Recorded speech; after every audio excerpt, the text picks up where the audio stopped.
पाकिस्तान की खुफिया agency ISI का मोहरा बनकर देश से गद्दारी करने वाली ज्योति मल्होत्रा के गुनाहों का काला चिट्ठा धीरे धीरे देश के सामने आ रहा है।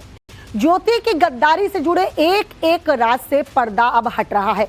जैसे जैसे जांच और पूछताछ आगे बढ़ रही है, ज्योति के दामन पर लगे गद्दारी वाले गुनाहों के दाग और भी गहरे होते जा रहे हैं। ज्योति मल्होत्रा ने ट्रैवल व्लॉग की आड़ में न सिर्फ पाकिस्तान बॉर्डर से सटे इलाकों के वीडियो बनाए, बल्कि सैन्य रूप से अहम प्रतिबंधित इलाकों के वीडियो भी बनाए।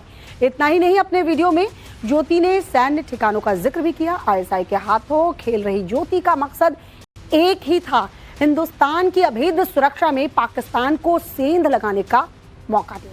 लेकिन ज्योति की गद्दारी का आखिरकार पर्दाफाश हो गया। अब वो एनआईए और सुरक्षा एजेंसियों के सामने तोते की तरह गद्दारी से जुड़े हर राज उगल रही है। आज आपको ज्योति के कारनामों का हर एक काला सच दिखाएंगे।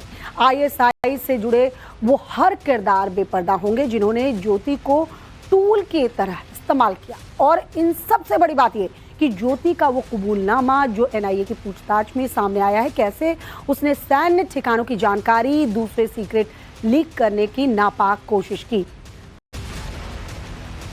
तो प्रतिबंधित इलाके तक ज्योति पहुंची कैसे, चलिए ये भी आपको समझाते हैं। ज्योति राजस्थान में पाकिस्तान बॉर्डर पर गई थी। उसने बाड़मेर से लेकर मुनाबाव तक ट्रेन से सफर किया, ये जानते हुए भी कि मुनाबाव एक प्रतिबंधित इलाका है, वहां प्रशासन की इजाजत के बिना आप नहीं जा सकते हैं। ज्योति मुनाबाव गई, वहां वीडियो बनाया। ज्योति ने अपने ब्लॉग में सैन्य ठिकानों का जिक्र भी किया। उसने थार एक्सप्रेस को चलाने की वकालत तक की। पुलवामा आतंकी हमले के बाद से थार एक्सप्रेस बंद है, जिसकी वकालत ज्योति कर रही थी। ऐसे में जासूस ज्योति पर कई तरह के सवाल जो है वो खड़े हो रहे हैं। ज्योति आखिर मुनाबाव तक कैसे पहुंची? मुनाबाव जाने का उसका मकसद क्या था? मुनाबाव जाने के लिए परमिशन ली थी या नहीं? प्रतिबंधित इलाकों का वीडियो उसने क्यों बनाया? क्या किसी के कहने पर ज्योति मुनाबाव पहुंची, वीडियो बनाया, अपलोड किया? किसी को मैसेज तो नहीं दे रही थी। आप समझिए कि ज्योति जो है वो कई तरह के सवाल अब खड़े हो रहे हैं ज्योति को लेकर। ज्योति यहाँ जो बताया जा रहा प्रतिबंधित इलाका है मुनाबाव, वहाँ तक पहुँचती कैसे है? मुनाबाव जाने का उसका मकसद क्या रहता है? क्या यूं ही गई थी ब्लॉग बनाने के लिए या किसी मकसद के साथ गई थी? मुनाबाव जाने के लिए परमिशन उसने ली थी, नहीं ली थी? प्रतिबंधित इलाकों का वीडियो क्यों उसने बनाया? क्या ये किसी के कहने पर उसने किया था? ज्योति मुनाबाव किसी के कहने पर गई थी? वो उठ खड़े हुए। मोहित ओम हमारे सहयोगी इस वक्त हमारे साथ जुड़ चुके हैं।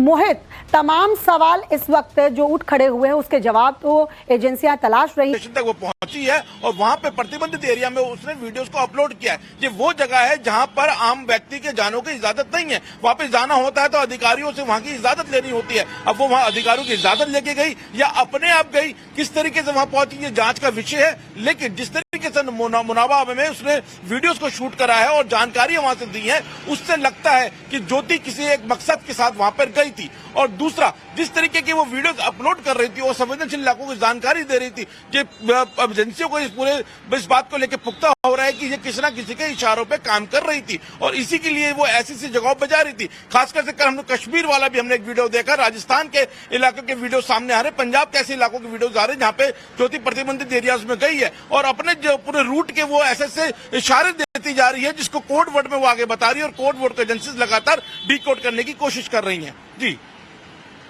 बिल्कुल मोहित, और जाहिर सी बात है इसलिए कई सवाल जो हैं वो पूछे भी जा रहे हैं ज्योति से और जैसे जैसे पूछताछ में वो और बातें कबूल करती जाएंगी वो भी सामने आएंगी जो बताएंगी कि कैसे ज्योति इन्वॉल्व थी। फिलहाल जो बड़ी खबर आ रही है वो हम आपको बता दें। ज्योति से पूछे जाने वाले हर सवाल नव भारत पर हम आपको दिखाने वाले हैं। जी हाँ, पाकिस्तान, चीन से लेकर पहलगाम तक सवाल जो है ज्योति से पूछे गए हैं। पूछताछ में ज्योति सीधे तरह से जवाब नहीं दे रही है। सूत्रों के हवाले से खबर मिल रहे हैं जो सवाल ज्योति से पूछे गए हैं, जांच एजेंसियां जो सवाल ज्योति से पूछ रही है वो पाकिस्तान से रिलेटेड हो, चीन से रिलेटेड हो, पहलगाम तक के सवाल जो पूछे जा रहे हैं उसका जवाब वो सीधे तरीके से नहीं दे रही है। पाकिस्तान के लिए जासूसी के आरोप में गिरफ्तार ज्योति मल्होत्रा पुलिस हिरासत में है इस वक्त।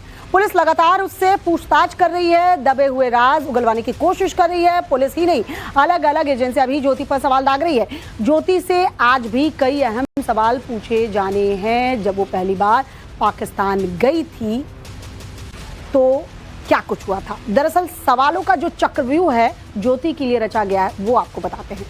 पाकिस्तान यात्रा को लेकर सवाल जो है वो पूछे जाएंगे। 2023 में जब वो पाकिस्तान यात्रा पर गई थी, पहला सवाल जो हो सकता है वो आपके सामने रखते हैं। पाकिस्तान जाने का आइडिया किसका था? ज्योति का खुद का था या ये भी किसी ने कहा था?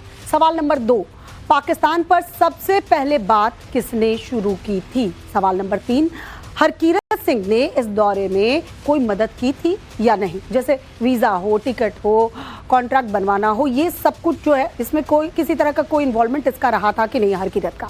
सवाल नंबर 4, पाकिस्तान जाने का जो मकसद बताया वो वाकई में सच था या मकसद कुछ और था? तुमने और क्या क्या किया, मतलब मकसद क्या था पाकिस्तान जाने का? सवाल नंबर 5, एहसान डार उर्फ दानिश से कहां और कैसे मिली ज्योति की मुलाकात? पहली मुलाकात कैसे हुई? ये सवाल हो सकता है। सवाल नंबर 6 की बात करें, दानिश से मुलाकात वीज़ा रिजेक्ट होने से पहले हुई या बाद में हुई? मतलब जब वीज़ा रिजेक्ट हुआ था उसके बाद मुलाकात हुई या उससे पहले से जानती थी? सवाल नंबर 7, तुम्हें पता था दानिश का पाकिस्तान हाई कमीशन में पैट है? पहले से पता था या नहीं था या बाद में पता चला? सवाल नंबर 8, बैन के बाद भी क्या तुम दानिश के संपर्क में थी? ये भी एक सवाल है। सवाल नंबर 9 की बात करें, दानिश ने तुम्हें वीज़ा, पैसे जैसे कोई मदद ऑफर की थी कि चलिए मैं आपका वीज़ा करा दूंगा, मैं आपको पैसे दे रहा हूं, इस तरह के ऑफर क्या दानिश की तरफ से आए थे? सवाल नंबर 10, कोई सबूत है जिससे लगे कि दानिश ने तुम्हें गुमराह किया? ये बहुत इंपॉर्टेंट सवाल है क्योंकि ज्योति अपने आप को बचाने के लिए कह सकती है कि उसे गुमराह किया गया था, लेकिन ये सवाल भी उससे पूछा जाएगा। 2024 में ज्योति पाकिस्तान गई थी, उससे जुड़े कई सवाल जो हैं वो ज्योति से पूछे जाने वाले हैं। वो सवाल ये हो सकते हैं। सवाल नंबर 1, तुमने वीज़ा क्यों बढ़वाया? क्योंकि इसने वीज़ा बढ़वाया था। सवाल नंबर 2, ये फैसला खुद लिया या किसी ने सलाह दी थी? क्योंकि इसके ऊपर जासूसी के आरोप लग रहे हैं तो ये सवाल बनता है। सवाल नंबर 3, पाकिस्तान में वीडियो बनाने का फैसला तुम्हारा था या किसी और का था? किसी और के इशारे पर तो नहीं चल रही थी। सवाल नंबर 4, वीडियो में तुम्हारे शब्द थे या किसी के दिए हुए पॉइंट्स? वो जो कुछ भी वीडियो में इंफॉर्मेशन दे रही थी वो किसी के दिए हुए पॉइंट्स तो नहीं थे। सवाल नंबर 5, पहलगाम में सुरक्षा बलों को जिम्मेदार ठहराया जबकि सच्चाई कुछ और थी। जी हाँ, वो वीडियो सामने आया था ज्योति का पहलगाम अटैक के बाद, उसको लेकर भी सवाल पूछे जाएंगे। वो बात तुम्हें किसने बताई थी? वो वीडियो बनवाया गया था इससे, किसी ने कहा था या इसने खुद बनाया था? सवाल नंबर 6, दानिश के अलावा किसी और पाकिस्तानी से मिली थी या नहीं मिली थी? सवाल नंबर 7, पहलगाम हमले के बाद किसी पाकिस्तानी से संपर्क किया था? अटैक के बाद संपर्क किया था या नहीं? सवाल नंबर 8, अगर बात हुई तो उसमें क्या डिस्कस हुआ? मतलब अगर उसने कबूला कि हाँ बात हुई थी तो उसके बाद।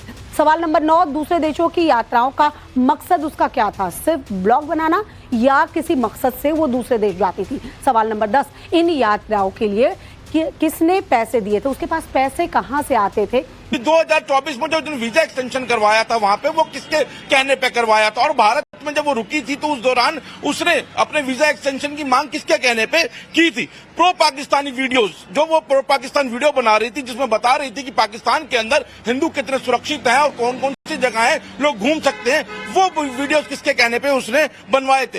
पहलगाम वीडियोस को लेकर बहुत ज्यादा उससे सवाल पूछे गए हैं कि पहलगाम में जब हमला हुआ उसके बाद कौन से वीडियोस थे जो वो अपलोड कर रही थी और कौन सी जानकारियां थी तो लगातार वो सरहद पार भेज रही थी या अपने आकाओं को भेज रही थी। और साथ में पहलगाम हमले के बाद जिस तरीके से वो पाकिस्तान के लोगों के संपर्क में आई है, वो कौन कौन से लोग थे? क्या सिर्फ दानिश था या अली हसन था? इसके अलावा और किसी के संपर्क में भी वो पहुंची थी? उसके अलावा उसकी जो विदेश यात्रा है उसको लेकर चर्चा हुई है। जो 8 विदेश की यात्राएं करी हैं, खासकर 3 बार पाकिस्तान की यात्राएं, वो किसके फंड पे की थी? और सबसे इंपॉर्टेंट जो है वो इनक्रिप्टेड चैट्स, जो उसके मोबाइल में इनक्रिप्टेड चैट्स मिली हैं, उसके बारे में पूछा जा रहा है उससे कि ये चैट्स में सबसे ज्यादा बातचीत उसकी किससे होती थी? क्या दानिश से होती थी, अली हसन से होती थी, किन लोगों से होती थी जो उसके जिस चैट को उसने बाद में डिलीट किया है? तो फिलहाल इन सब चीजों के मद्देनजर उससे कई सवाल पूछे जा रहे हैं और लगातार एजेंसी जो है वो उससे पूछताछ करने की कोशिश कर रही है। और अब धीरे धीरे ज्योति जो है वो अपने कबूलनामा सामने ला रही है, खुद बता रही है कि किस तरीके से वो पाकिस्तानी लोगों के संपर्क में आई, किस तरीके से उनके साथ उसने वीडियोस बनाए हैं। उनके ट्रैवल विद जो के नाम से यूट्यूब चैनल है, मेरे पास पासपोर्ट है, मेरा पासपोर्ट नंबर लिखा हुआ है और मैं साल 2023 में पाकिस्तान जाने के लिए वीज़ा लगवाने के संबंध में पाकिस्तान हाई कमीशन दिल्ली गई थी, जहां मेरी मुलाकात एहसान और रहीम उर्फ दानिश से हुई थी। मैंने दानिश का मोबाइल नंबर, वो भी मेंशन है यहाँ पर, ले लिया। फिर मैं दानिश से बात करने लगी थी। उसके बाद मैंने 2 बार पाकिस्तान की यात्रा की, जहां मैं दानिश के कहने पर उसके जानकार अली हसन से मिली थी, जहां अली हसन ने मेरे रुकने और घूमने फिरने का इंतजाम किया था।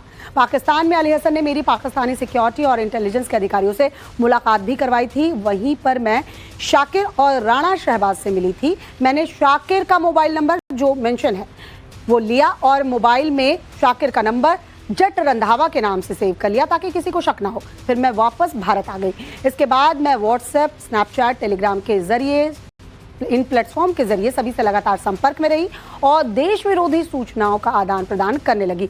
मैं दिल्ली में पाक हाई कमीशन में अधिकारी दानिश से काफ़ी बार मिलती रही हूँ। ये ज्योति मल्होत्रा अब तक कई देशों में घूम चुकी है। पाकिस्तान तो वो कई बार जा चुकी है। आपको बताते हैं कि ज्योति किस किस देश में जा चुकी है। पाकिस्तान की 3 बार यात्रा कर चुकी है। चीन भी गई है, थाईलैंड भी गई है, दुबई भी गई है, इंडोनेशिया भी घूम आई है, भूटान भी गई है, बांग्लादेश भी घूम आई है, नेपाल भी गई है